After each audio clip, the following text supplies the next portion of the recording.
ചില കഥകൾ ഒരാളുടേത് മാത്രമല്ല, ഒരു സമൂഹത്തിൻ്റെ മനസ്സിൻ്റെയും ഐക്യത്തിൻ്റെയും കഥകളാണ്. വർഷങ്ങളോളം അനിശ്ചിതത്വത്തിൻ്റെയും പ്രതീക്ഷയുടെയും ഇടയിൽ ജീവിച്ച അബ്ദുൽ റഹീമിൻ്റെ ജീവിതവും അത്തരമൊരു കഥയാണ്. ഒരു കുടുംബത്തിൻ്റെ കണ്ണീർ, ഒരു അമ്മയുടെ പ്രാർത്ഥന, ഒരു മനുഷ്യൻ്റെ മോചനത്തിനായുള്ള കാത്തിരിപ്പ്. പക്ഷേ ഈ കഥയിൽ മറ്റൊന്നുകൂടി ഉണ്ടായിരുന്നു.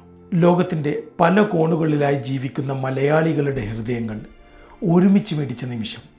മതവും രാഷ്ട്രീയവും സ്ഥാനവും സമ്പത്തും മറന്ന് ഒരു ജീവൻ രക്ഷിക്കണം എന്ന ഒരേ ഒരു ലക്ഷ്യത്തോടെ മലയാളികൾ കൈകോർത്തു. ചെറിയ സംഭാവനകളിൽ നിന്നും വലിയ സഹായങ്ങളിലേക്ക്, പ്രാർത്ഥനകളിൽ നിന്നും പ്രവർത്തനങ്ങളിലേക്ക് ഒരു ജനതയുടെ ഐക്യം ലോകം കണ്ടു. ഇന്ന് റഹീമിൻ്റെ മോചനം ഒരു വ്യക്തിയുടെ സന്തോഷം മാത്രമല്ല, മനുഷ്യത്വം ജയിച്ച ദിനമാണ്. ഇത് നമ്മെ ഓർമ്മിപ്പിക്കുന്നു, നാം ഒരുമിച്ചാൽ അസാധ്യമെന്ന് തോന്നുന്നത് പോലും സാധ്യമാകാം. ഇതാണ് മലയാളി, ഇതാണ് ഐക്യം, ഇതാണ് മനുഷ്യ സ്നേഹത്തിൻ്റെ ശക്തി.